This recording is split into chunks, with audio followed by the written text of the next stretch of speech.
presento el conte en banyo. Hi havia una vegada una nena i un nen que havien anat a l'escola i després havien tornat de l'escola, estaven tots bruts.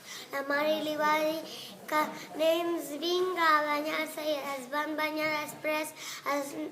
Després la mare li va dir, ara podeu usar la roba, i després van posar-se roba, va dir la mare, ara podeu anar on voleu. Va anar i després van tornar, van dormir i després la mare va despertar-li, es van posar les robes i es van pintar perquè havien de pintar-se i havien anat a l'escola. Després van tornar, la mare va dir,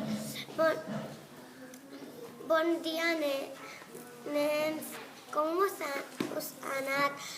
Després la mare, els nens van dir, ens ha anat molt bé.